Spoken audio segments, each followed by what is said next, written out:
When I started playing The Elder Scrolls 4 Oblivion Remastered, my god, that's a long name, I didn't know what to expect, because I never played the original. I always wanted to, but by the time I went around to play it, the game felt dated, and the menus were hard to use. So I wasn't sure the quality that they would apply to this remaster, or remake as it was being called. I wasn't sure what I would get. And Bethesda is mostly to blame for this skepticism, because as of late, their projects have been mediocre at best. Oblivion shows us the true Bethesda vision, what Bethesda can achieve and create when they really care about a game. And not only is that shown in the original, it's shown here in the remaster. When Bethesda puts some effort and care into their projects, they are phenomenal. And this remaster is amazing. Not only was I blown away gameplay-wise of how they modernized it and made it easy for the average player to play, but it's also the value that they added, and this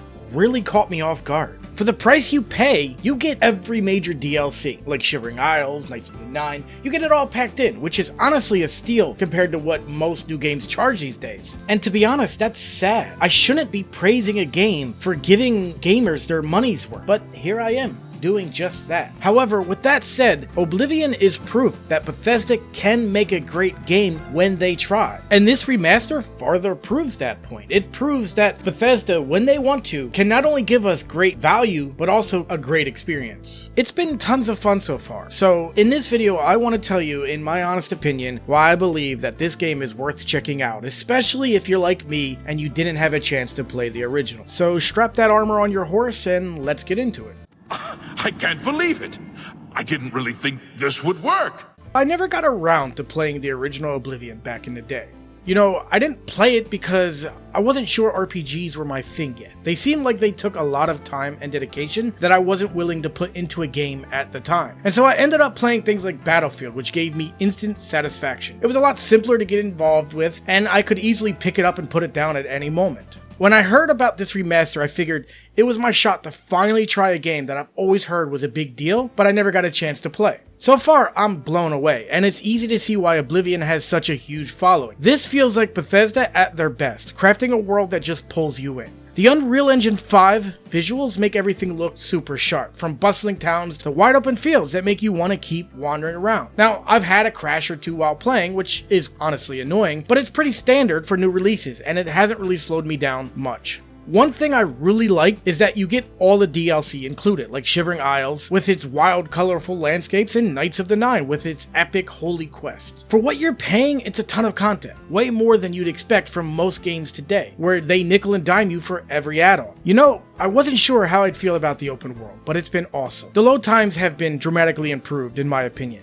Even though I didn't play the first game, I have seen people play it and the game took forever to load, especially when you're moving between big areas. But because it's been improved so much in this game, it doesn't really take away from how much there is to see and do. It doesn't break immersion. So in my honest opinion, the load times are barely noticeable. The remaster controls feel modern too. They feel like they've been streamlined to make things a lot easier for newer players to jump in, especially players like me who hated the OG menu system. It's one of the biggest reasons why I could never go back and play that game. And sometimes here the menus do feel a bit clunky, but it's a lot better than it was in the original. Now let's talk about what it's actually like to play this remaster, because this is where it really shines for me. The open world is just massive. You can wander into a forest or stumble on a hidden cave or get sidetracked helping a farmer with some random problem. It feels like there's always something to discover, which keeps you exploring. Something modern games don't really touch on that much anymore. However, sometimes the map can be a bit overwhelming, but that's just a small price to pay for how much freedom you get.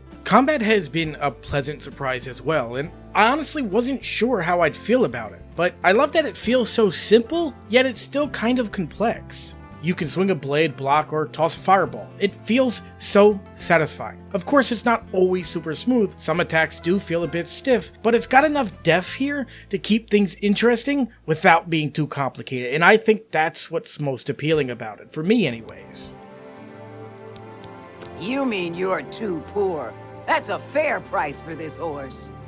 The quests are another big draw, especially the guild storylines. The Fighters Guild has you taking on mercenary jobs like clearing out bandits or fighting mountain lions who are eating rats that someone has as pets. It feels pretty simple and straightforward, but also satisfying in a way. The Mages Guild focuses on magic and arcane mysteries, with tasks like hunting down rogue wizards that make you feel like you're a magical badass who's going to set the world on fire with magic. The Thieves Guild is all about stealth, of course, and cunning and sneaking through missions to pull off heists. And well, the Dark Brotherhood, well, it kind of speaks for itself. But if you're not familiar with it, those quests make you feel like a cold-blooded assassin, with missions that twist in ways that you don't expect. They're all varied, and I like how you can mix and match without being locked into one path or one guild. Sometimes the dialogue can feel a bit dated and you notice this, but the stories are strong enough that it doesn't bother me.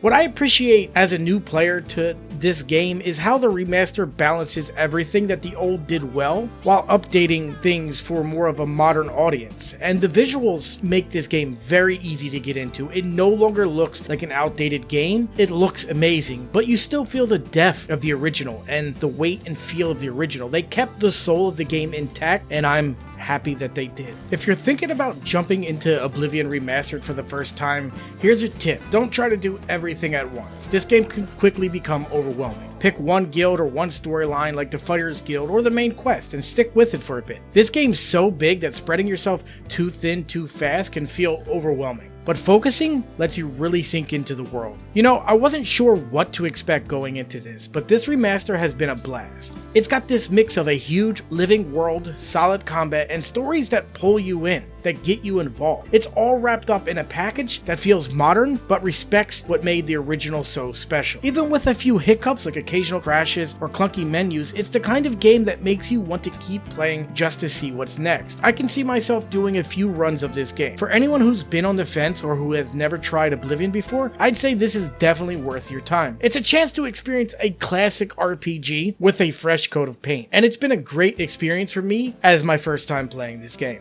So that's it. That's why I think The Elder Scrolls 4 Oblivion Remastered is worth checking out. If you've been playing it or you're thinking about giving a shot, let me know what you think in the comments. I'd love to hear what's been standing out for you, what you love about it, what you noticed from the original to this one if you've played the original, or any tips that you might have for someone like me who is experiencing the game for the first time. Anyway guys, thank you for watching. Hopefully I'll see you in the next video. Hippo out.